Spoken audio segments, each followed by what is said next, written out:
Good morning, good afternoon, good evening, everyone. Hope everybody's doing well.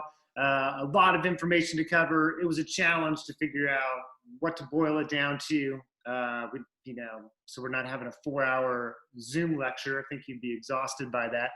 But a lot of good information, kind of boiled down some essential components, and leave it up to you to dive in even more into some of these areas.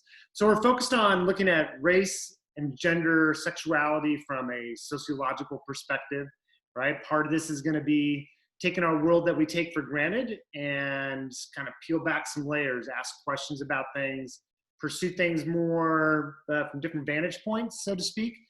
Think about things historically, look at things analytically, apply our theories. So it may push upon some of our values and some of our ideas, and that's okay, because it's part of like trying to understand some of these complexities in terms of race, class, gender, and they may be different than what we've been socialized into. So it's like, just taking it a different approach, looking at things from different vantage points. Okay, so I think in previous weeks, I forgot to share my screen, so I kind of toggle back and forth between me and the screen. So the first is just like this statement here, this quote, and we'll talk more about it here in a minute, but race has no deterrent, it's not biological. Race is not a biological thing, it's a human construct. So we as humans have created this idea of race.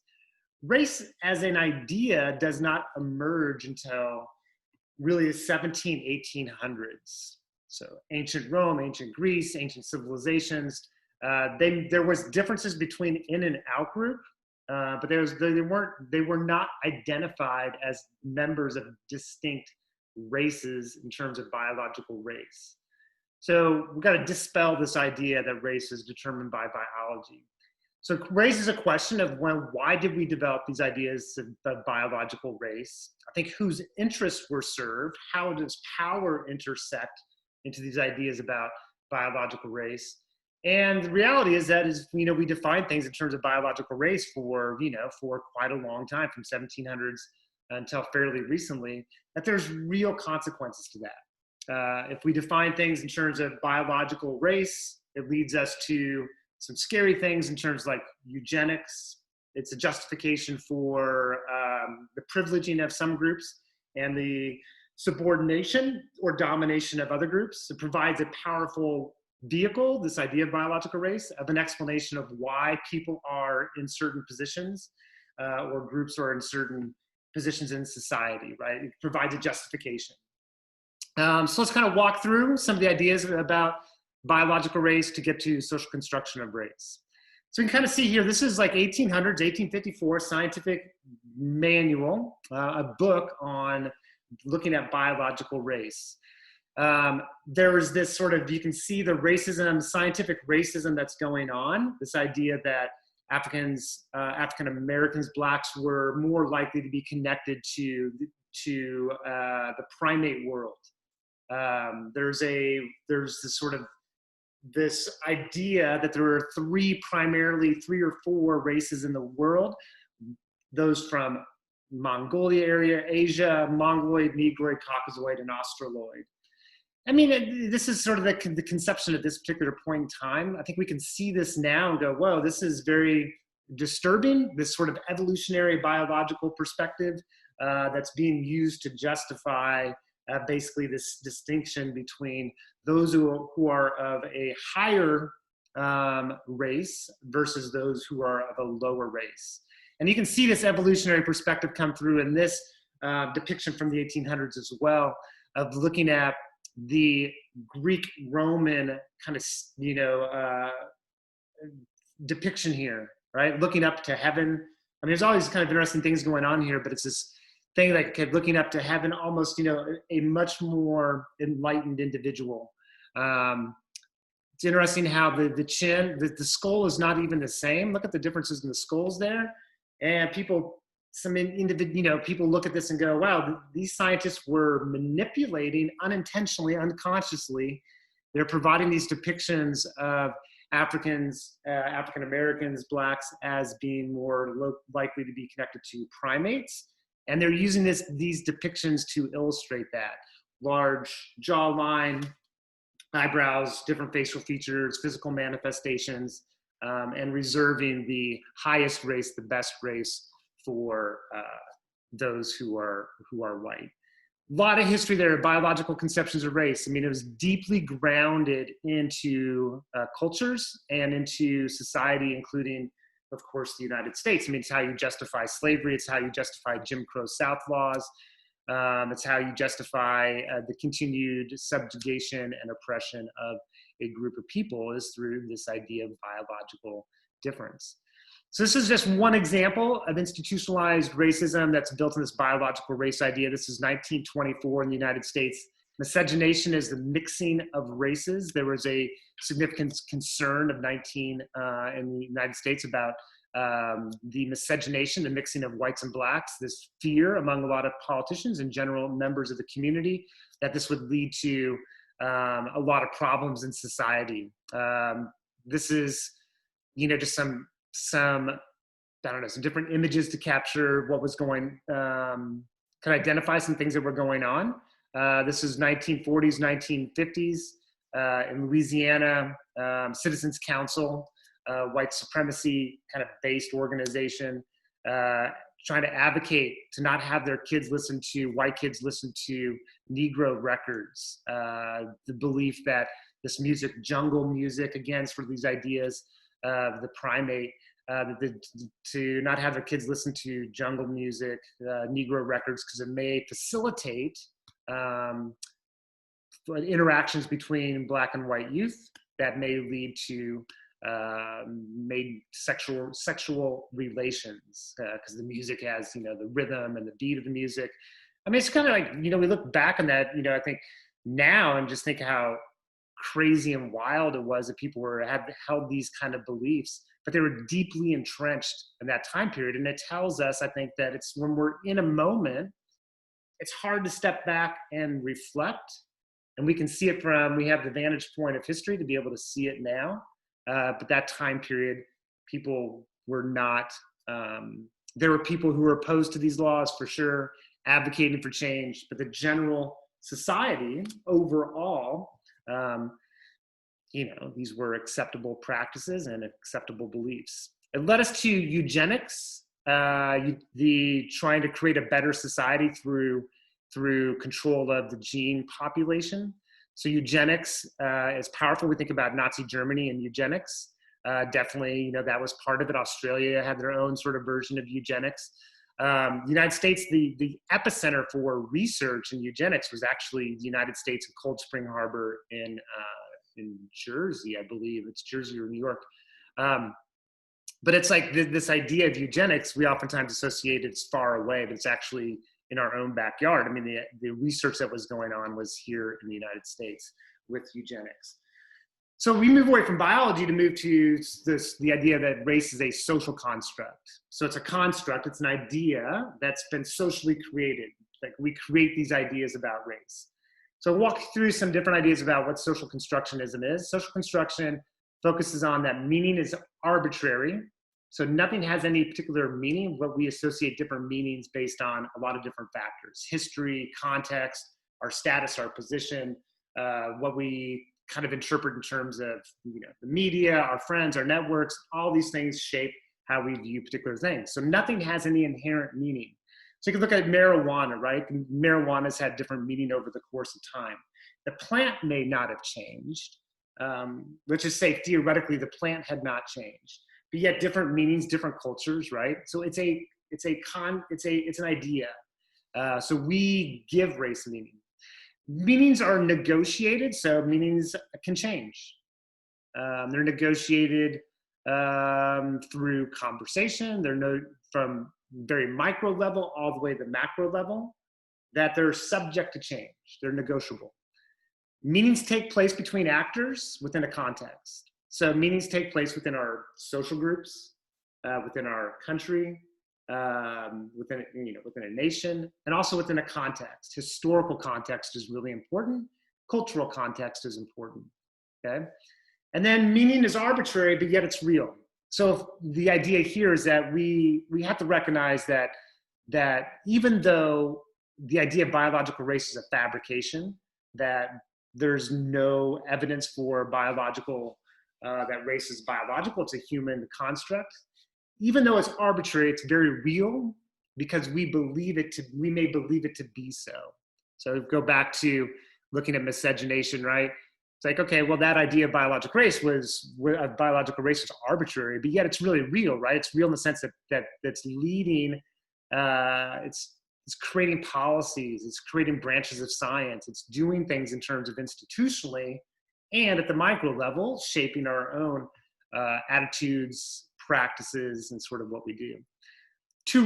Meanings become institutionalized at some point, and they become taken for granted. Like, it's like we don't question them anymore. So oftentimes meanings just become common sense. And it's like, well, that tells you that's so institutionalized that we fail to step back and ask questions about, well, where did that meaning come from? How did those meanings develop? To reconstruct a meaning, you have to deconstruct it. So we deconstruct biological race so we can more objectively understand sort of ideas about race and ultimately build a different idea, a different model of what race is. In doing so, it's going to be a bumpy road because there's people and groups and institutions that are invested in a particular definitions of race, particular ideas about race. In addition to that, institutions and culture are interactive as well, right? So cultural values, cultural positions shape how we view race as well. So it can be very destabilizing. So I'll give you an example of how arbitrary this idea about race is. This case of Susie Gilroy Phipps. She's going to travel abroad. I can't remember if she's looking for a passport or a visa to travel abroad. She was born white. Self-identified white. She always saw herself that way, self-identification of being white. She went to Louisiana State to get to the Court of Records to get her birth certificate. She saw her birth certificate. This first time she saw her birth certificate, it said that she was identified as Black. And so she wanted to actually colored was the language of the time. She tried to get it changed to argue that this was not the way that she identified herself, that she did not identify, she associated herself as being white. And the court came back, if you look at genealogically, 1/32 of Black blood, and I put Black in there in a sense just to recognize that 1/32 in terms of her heritage came from an individual who was a slave. So its great-great-great-great-grandmother was a slave. And so this is 1983. The state Supreme Court denied her motion to have her birth certificate changed. And even the judge recognized that these are perceptions. These designations were perceptions. They're based on social and cultural factors. But refused to allow her to make that change. So 1/32, right? 1/32 is arbitrary. It seemed like, a better case to be made if it was 50-50 in terms of someone's heritage, but 1/32, there's a lot of racism that's built, a history of racism that's built in, especially Black and white relations in the United States, that's shaping that. Okay, so another example, just sort of like we have these sort of social construct that can lead to a lot of fears and a lot of concerns. This idea of passing, and you could apply this to sexual orientation, gender identity as well, that some people may learn to pass, right? Learn to pass as a member of the dominant group. And that could be done for a lot of different reasons. One, to avoid stigma, provide more opportunities, to avoid institutional discrimination and other things like that. There was a concern in the 1950s, put you in so thinking about the 1950s, we're starting, the civil rights movement is gaining momentum, or the new wave of civil rights movement starting to gain momentum. There's in the 1940s, a movement, the Great Migration out of the South of Blacks from the South, moving north into industries to work in war-related industries. So we have a lot more opportunity, a lot more interaction going on between whites and Blacks going on in this particular time period. There's a challenge to some of the Jim Crow stuff that's going on, Brown versus Board of Education, which desegregates the public institutions, this time period. there was a fear among some that a person could pass as white, even though they had history of being black. So there's a film called Pinky, and this is a mother and a daughter, and the daughter's passing as white. And the story goes in the film that she leaves the South and she goes north. She wants to train as a nurse. She gets her training as a nurse. She falls in love with the white guy, goes back home, takes him back home, and then he realizes her family background. In the film, she kisses her lover on the screen. Both of them are individuals, actors who are self-identified as white. This film is banned in Marshall, Texas, and it goes all the way to the state Supreme Court whether or not Marshall, Texas can ban this film. And the reason it was banned is there was a concern is that this idea that a white person and a black person were engaged in romantic displays on the screen would incite sexual activity among black and whites. This is kind of fear of passing was really powerful. It got captured in films. And then you kind of get this sort of Carnegie Institute. That same time period of fear among predominantly whites about what would happen, if this person passes as white, but they have a more complicated racial history. They have sort of a history in terms of black history. And so you have here a depiction, and there's a lot of racism that's built in this depiction. You have a white man, mulatto woman, white man, white woman. And you can already see it's like, and this is the argument here is that the Carnegie Institute wasn't intentionally creating these distortions this way, but they were providing distortions, providing this image, this characterization that fit their own preconceived notions about race. So they drew what they believed, right? They drew their own attitudes here. So white man, mulatto woman, they have 4 kids. One of them can pass for white. White man, white woman, 4 kids. They all white. These two people have a relationship and they have a white baby. And Carnegie Institute's trying to relieve or trying to take away the public's concerns that no, you will have a white baby. And it's just like powerful, this idea of like you don't even know she's female. This ideas of race are built in here. It's like these social class indications, like who would marry a white, who would have relations between a white person and a black person. Again, sort of this idea of passing was rooted in these ideas of biological race. And we can see, I think looking today, it's like, well, race is a social construct, right? We've changed our meanings of race. We no longer have these kind of fears. Race is something that it moves. Meanings of race move and change across time and change across place. Tiger Woods, he was in an interview one time, he said he was Cablinasian, Caucasian, Black, Indian, and Asian. But we see him as being the Black golfer, the African-American golfer. Colin Powell, Dutch African-American. He's got, kind of mixed heritage, but he becomes, Black. President Obama the same way, right? Race becomes a sort of master status. Ted Cruz, see him as white or identify as white, but he has, Latino background, Hispanic background. So why these associations, why identify individuals in terms of through that lens, that singular lens versus to recognize their multi-racial history and background.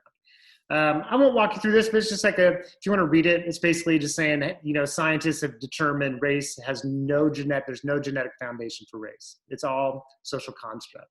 The US Census recognizes that race is a social definition and the census does not try to define things biologically. The challenge becomes is that they're using the language of race, which is reinforcing the idea that there's a sort of thing. So it's like this confusing world a little bit that they're identifying race and using the categories of race, even though they recognize it's a social construct, they're their use of the language of race and having people put themselves in categories is kind of reinforcing the idea that there's these distinctions between race that way.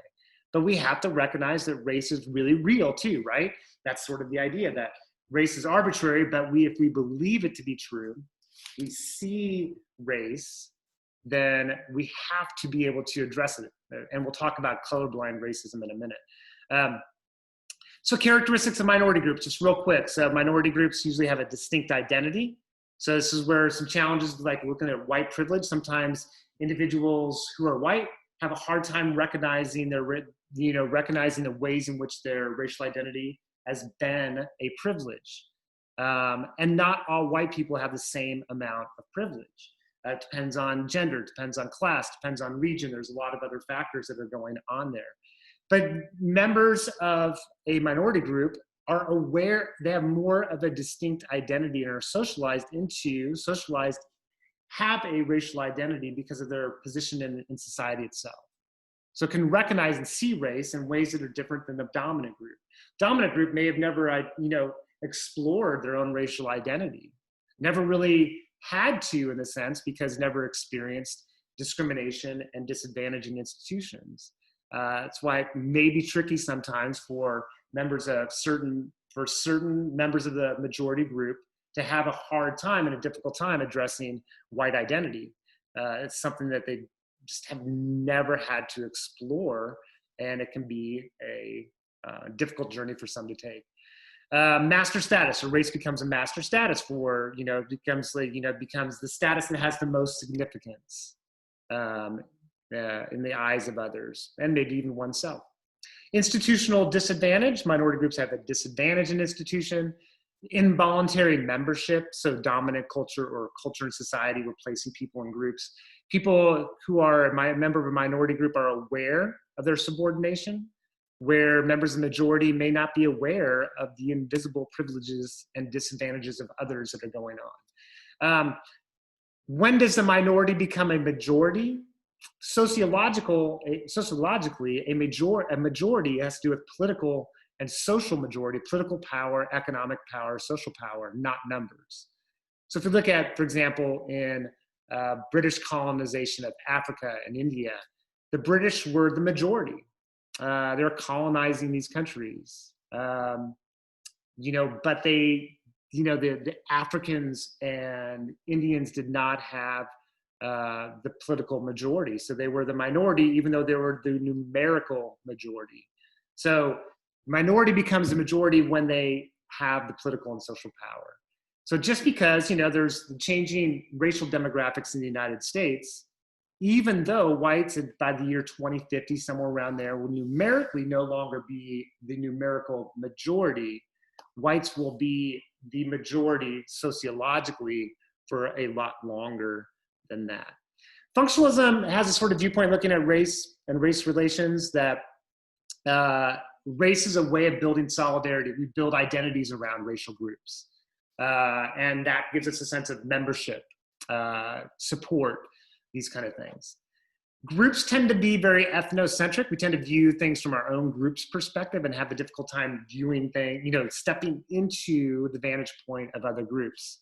So we may have a difficult time understanding the experiences of different groups. We have to work at that to make society work better, to be able to understand the lived experiences of different group members. Our racial ideals in society reflect the values of the time, would be the functionalist idea. So this is 1950s when moving towards desegregation of public schools. This is, like a lot of resistance to desegregation of schools. And this would be like where we're at today is because our values have shifted. Well, the limitation of this theory does not address power.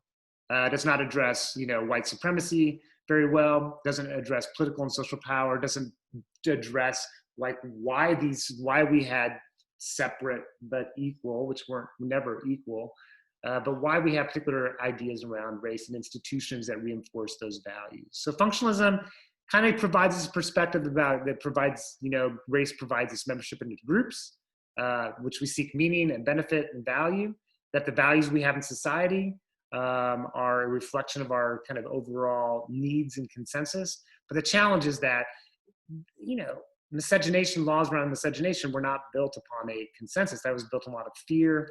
It was built on a system of racist ideals. So it doesn't account for that very well. Conflict theory kind of gets us into a different space.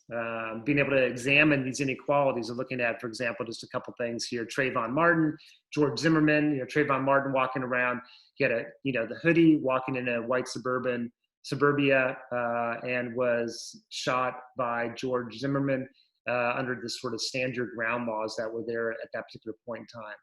And still there. So these laws, it's like, okay, there's a lot of power stuff going on there that you could look at from a conflict theory perspective. Martin Luther King during the 1950s, we celebrate him now, but during that time period, he was viewed by some as being communist and agitator because he was challenging the dominant order. So, power is pushing back, right? Trying to contain and keep him where he is.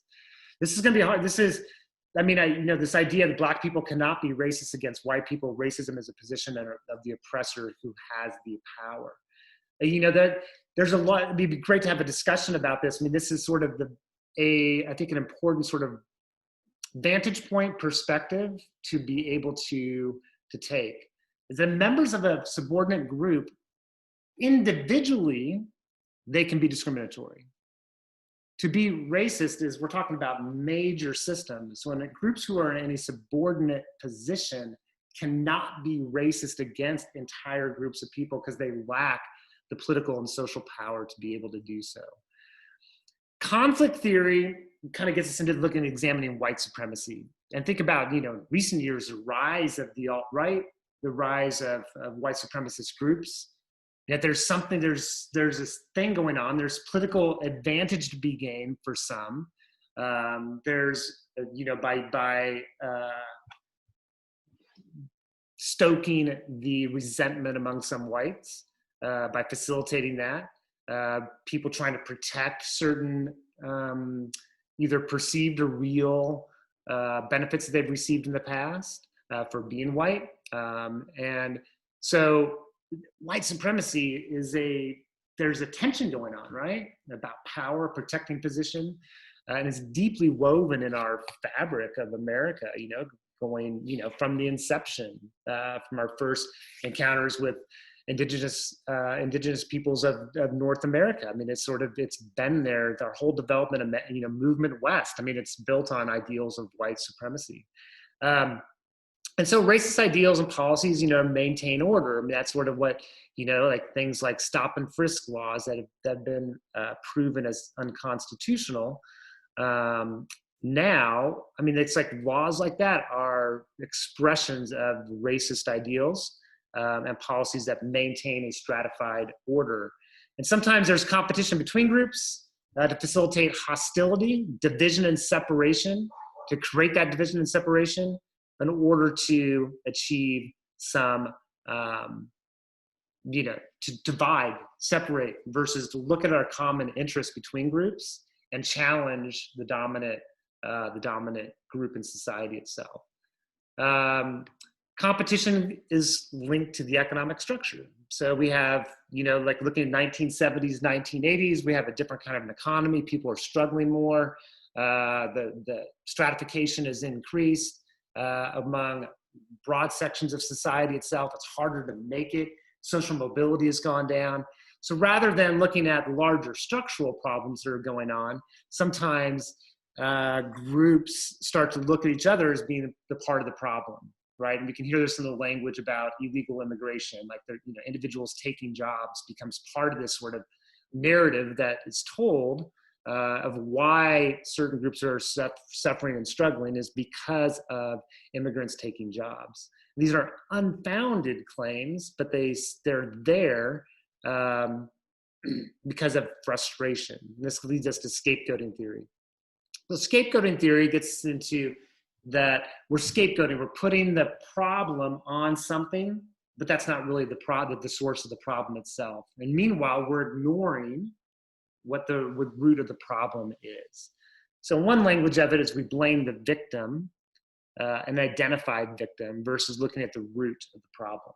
And we have a long history. I mean, it's fascinating history looking at immigration policies in the United States. And this goes 1800s, our first federal law posing, putting restrictions on immigration was the Chinese Exclusion Act of the 1880s. And there's an economic context.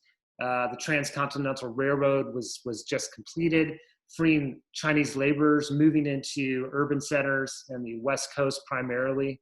A lot of challenge to dominant culture. And this is sort of the Chinese American devouring Uncle Sam. This is a Black Irish. The Irish were not the view that they were savage, that they could not assimilate. I mean, these stories that go back that we even tell today about individuals from Mexico and South America or other countries, but building a wall, we're talking about the U.S.-Mexico border. There's a lot of stuff going on there, right? We're still doing this stuff that we're scapegoating larger problems on the backs of groups that don't have as much political social voice. And there's a lot of frustration, individuals who may have had certain jobs, ways of life that they're threatened now, but they're blaming it on immigration policies versus looking at policies that are globalization, technology that's kind of that's removed manufacturing jobs, that's had an impact on the employment sector. So rather than looking at some of those factors, people are looking at these kind of things. So it's kind of like talk about institutional discrimination. So institutional discrimination it's institutionalized, right? It becomes part of the fabric of institutions and ways of life.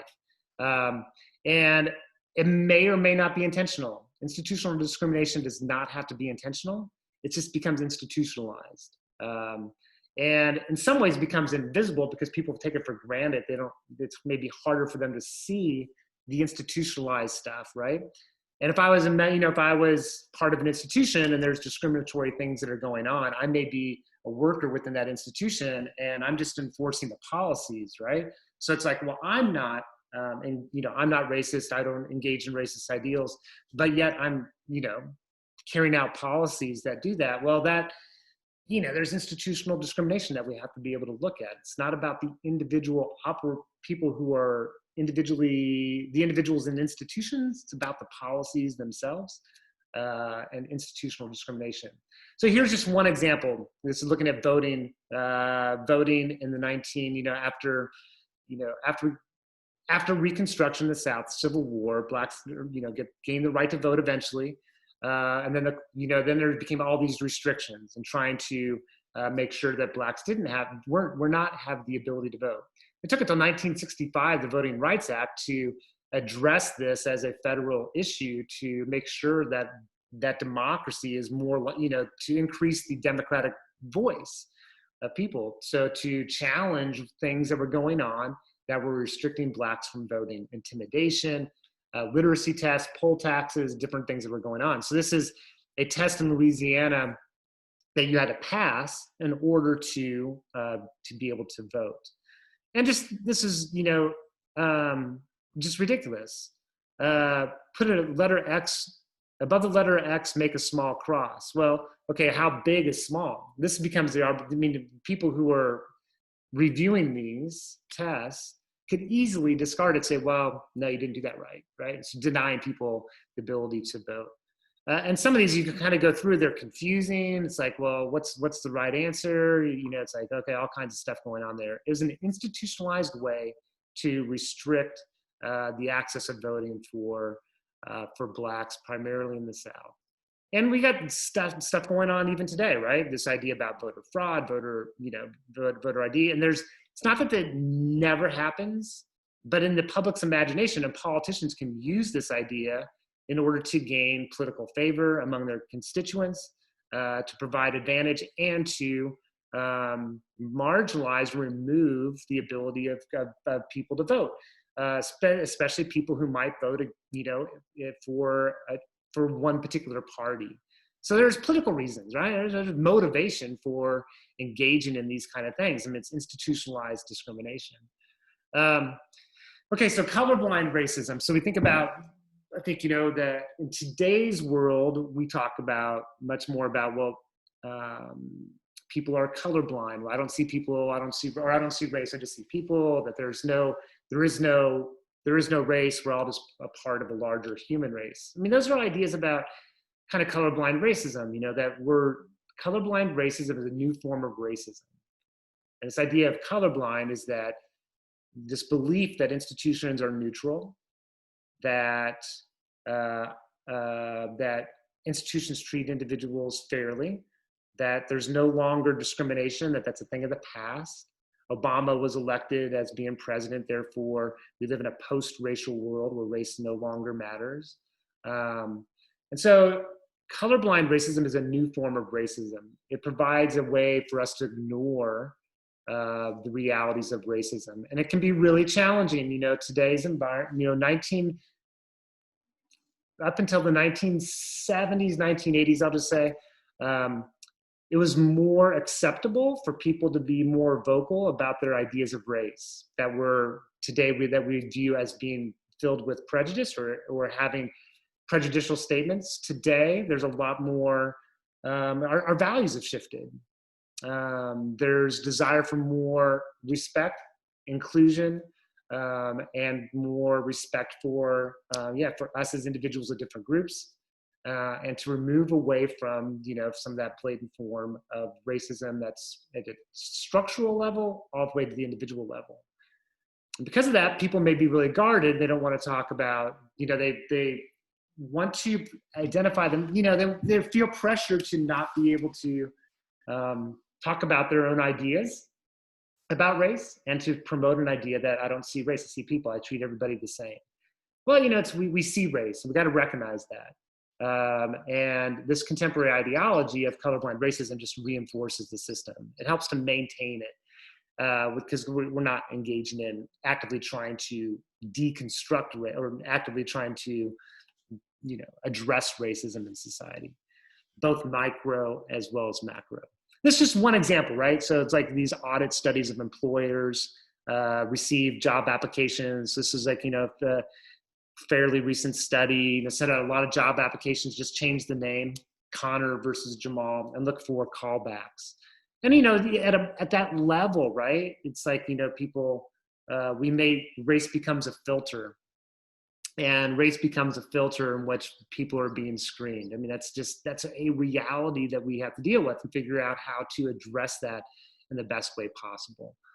White privilege stuff, I'm carrying a lot of time here. I'll just leave it up to you if you want to. There's I think an interesting website, kind of like these different voices, perspectives about white privilege, pretty powerful. Brian Stevenson, Just Mercy, an interesting, powerful book about his experience as an attorney in the South, specifically working with individuals who are on death row and looking at the injustices that are going on. This is a TED Talk where I first got exposed to his work and then read the book Just Mercy, which is a really powerful book about just walking through different cases, different examples, illustrations, and then sort of the legal system in the South to be able to understand that a little bit more. And then this got turned into a movie recently. Haven't seen the film yet. The book was really powerful, so I kind of I don't know if I want to see the film. It probably won't live up to my standards of the book.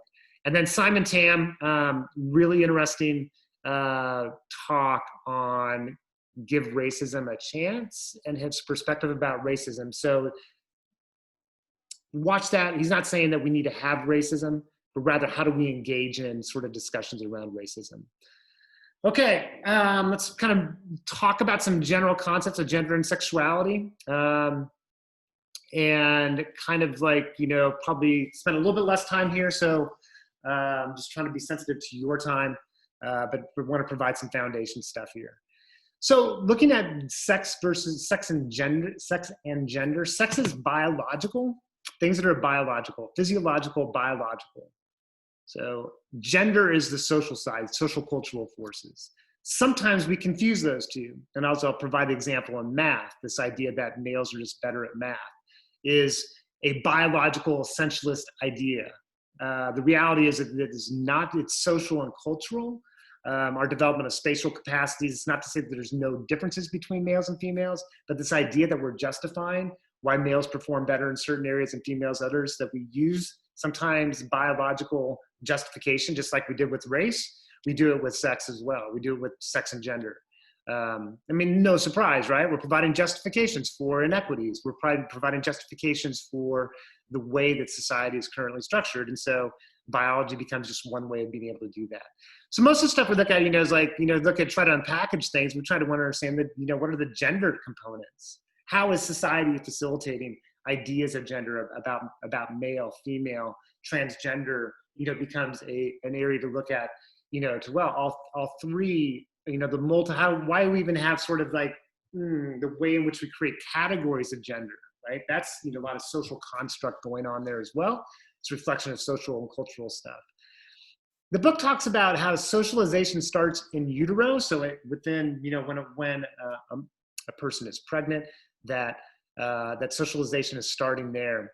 And I think what they mean by that is that even in utero, that, parents, potential parents, future parents are talking to their kids in certain, if they know it's a boy or a girl, maybe talking in different vocal cues, different language, different volume.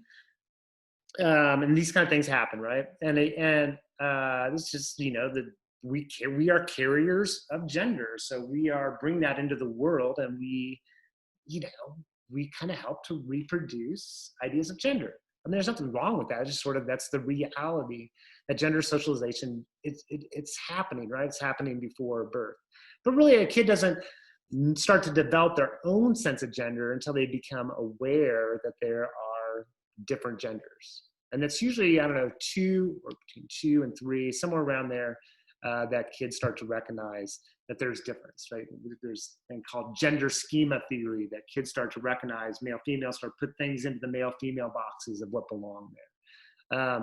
We can look at gender roles. What are the roles that are assigned based on gender? Assigned, being male means this, being female is this, transgender this, like what are the roles that we associate? Recognize today, greater recognition of gender fluidity, that gender is not like male, female, transgender. There's a lot of movement and more fluidity than we recognized before, right? And then there's this concept of doing gender, that gender is something that we practice. Gender is what we demonstrate, okay? So we do gender. Gender is not something that we just have, but we actually practice it. How we walk, how we talk, the clothes that we wear. I mean, it's all like Goffman stuff about dramaturgy, right? So the clothes we wear, how we present ourselves, presentation of self, and there's a lot of gendered stuff going on there. I don't know, that the classic, holding a cup and having your, that's a gender performativity, and not all females, drink with their pinky out, but just like things like that, right? That's about doing gender, practicing gender. Even how I'm wearing my hat, it's probably some gender performativity going on there. And even like, how I'm rubbing. I mean, it's all this kind of stuff, right? Gender is a performance that's going on. That's what this is trying to capture in a way.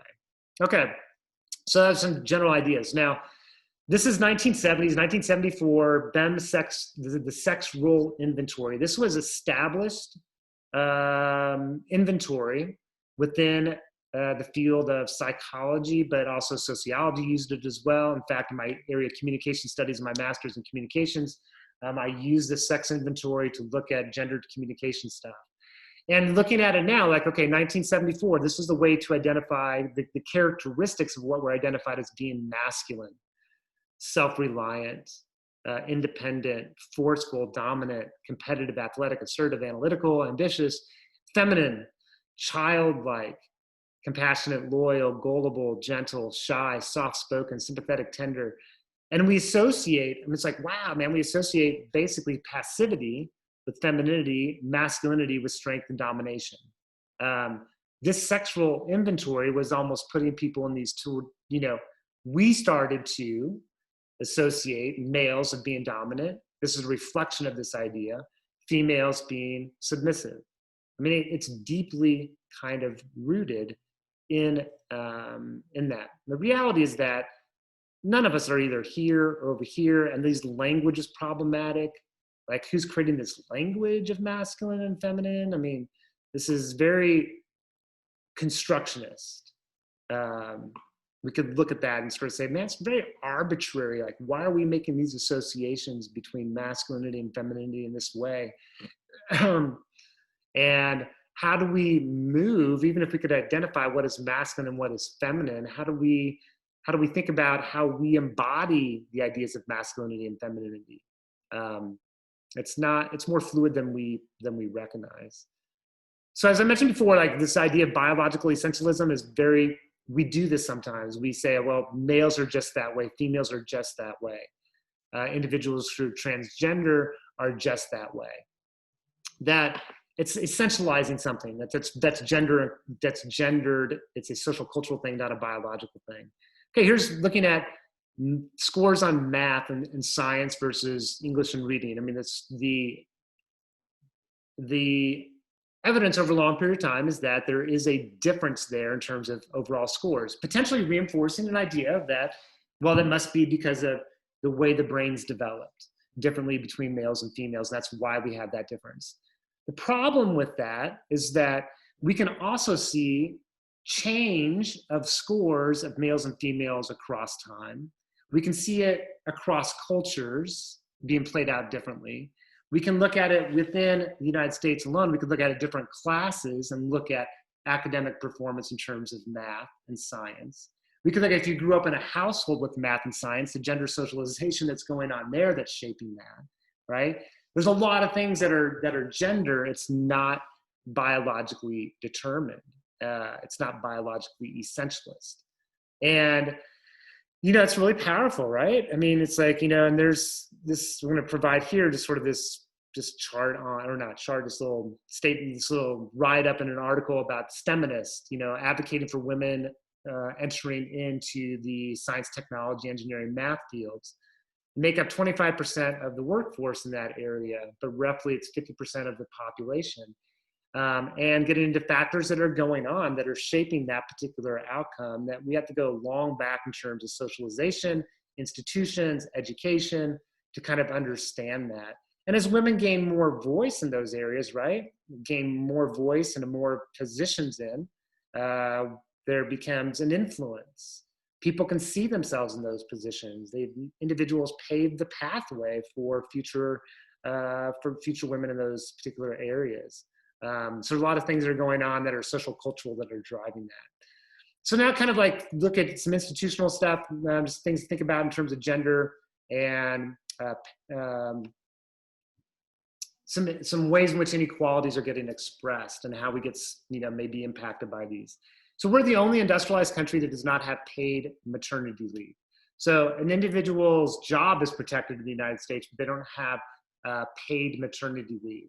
So I think you have to ask, you know, like, okay, well, why? Where does that, and that's part, you know, I think there's a couple things going on. One of them, it's our ideas about the free market and sort of like, you know, government and regulations and things like that. That's part of it. But there's also another part of this in terms of like, looking at patriarchy in society that are part of that. And so, you know, we could look at very macro level. We could look at very micro level stuff. This is Richard Scarry book, Pre and Post. This is like, you know, the language I can't see here, but this is like the fire. This is the flight attendant. This is like the cute little, I can't remember the language there, but it's this movement that started to happen with Richard Scarry books as well as children's lit in general to understand linguistic sexism, the way that language, the way that depictions were reinforcing particular ideas about males and females, and so moving away from that as well. Here's some advertisements. Whoops, go back. 1950s, 1960s, right? This would be very offensive today, very problematic today. Here's Dockers jeans maybe 10 years ago, you know, wear the pants, very sort of a traditional role. Dove campaign sort of identified for being, you know, recognize the diversity of female bodies. You know, it's like representations can be really powerful because they shape the ways we think about self and other.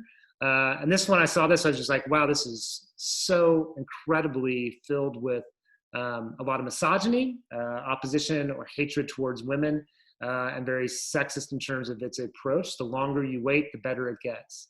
Like this sexualization of women, this association with alcohol as well. I mean, there's advertising is just this field day to looking at issues of representation of race, class, gender, and all kinds of stuff. The toy aisle.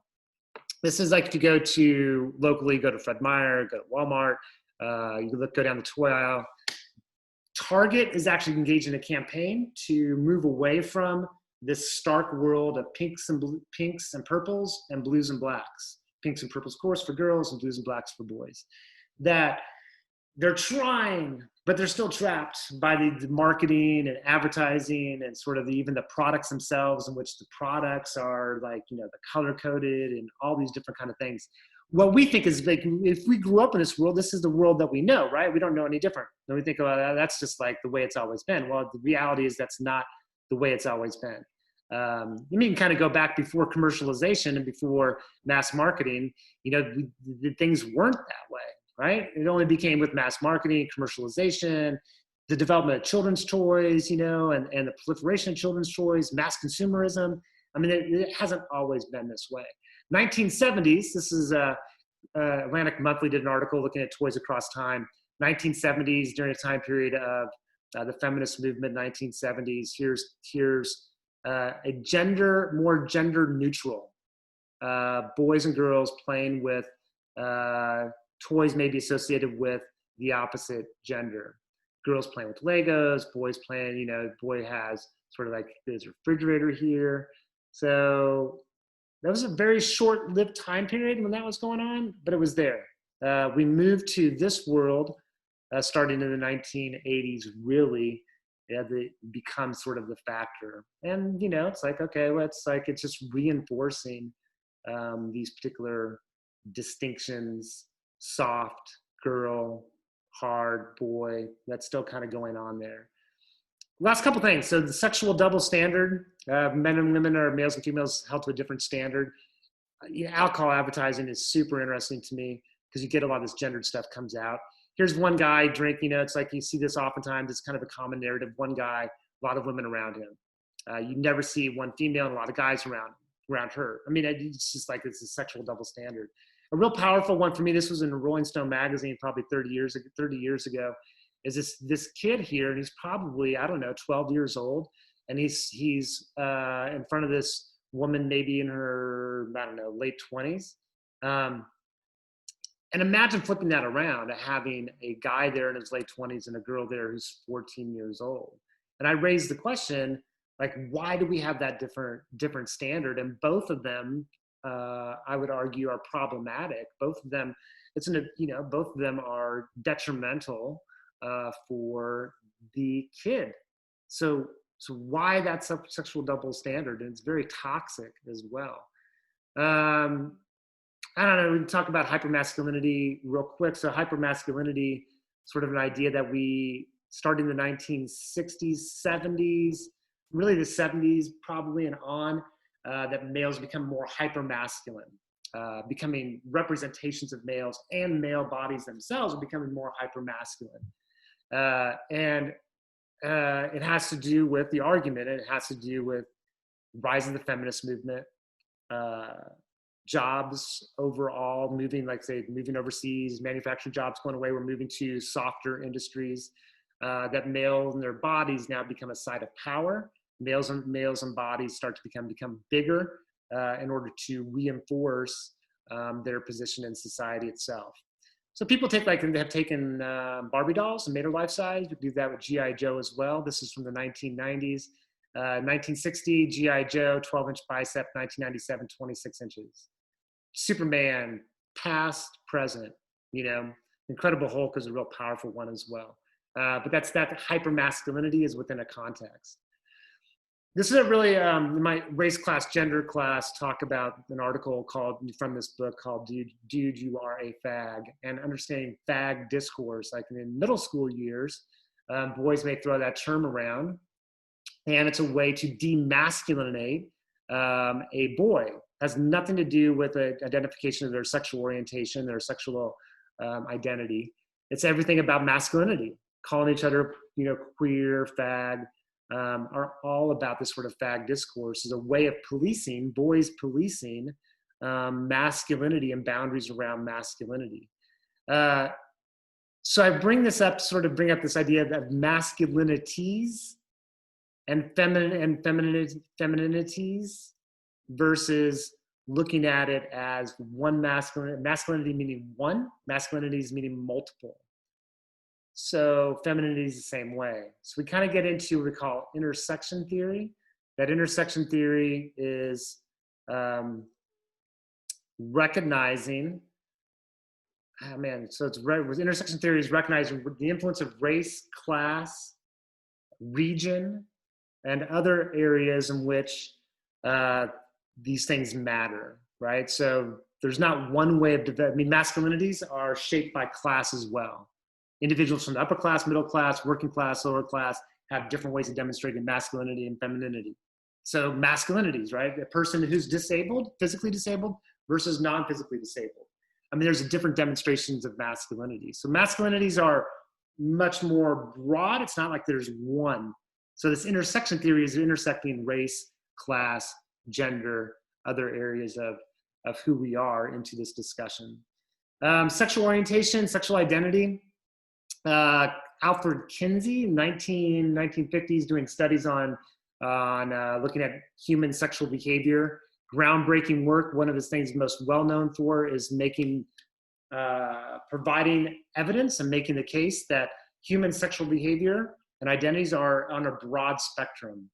And this was, imagine how disruptive that was to many at that time period, as well as how wonderful that was for others to finally get this recognition that sexual orientation is not heterosexual as not only the norm, but as the right thing, and non-heterosexual as being the bad thing and the abnormal.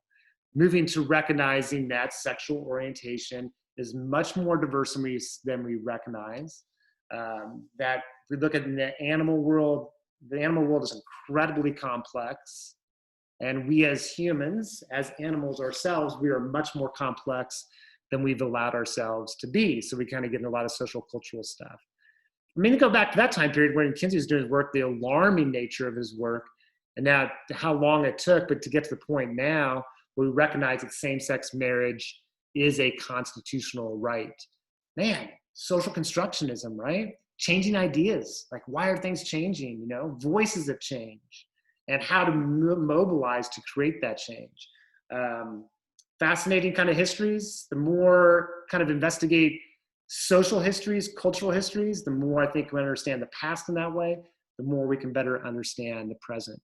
And I kind of leave you with kind of like this slide on cornflakes. I'll bring it up real quick and then come back. So cornflakes,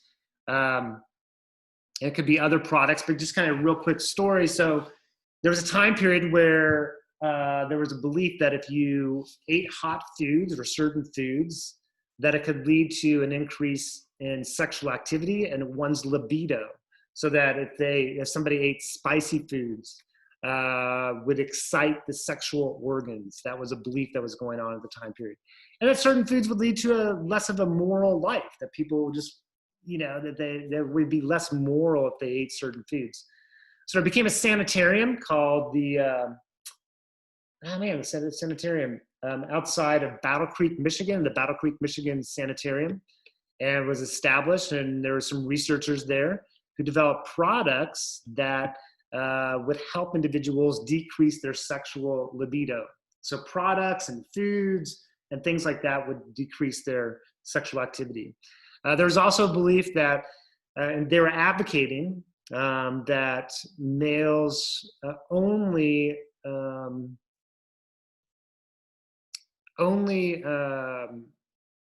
achieve orgasm within the confines when they're moving toward reproduction, so only for reproductive purposes, and that they were advocating that within a marital relationship or within a relationship that males engage in coitus interruptus, so to stop during the process before achieving an orgasm, and then to deal with sexual excitement, to have a cold shower, do different things to decrease the sexual excitability.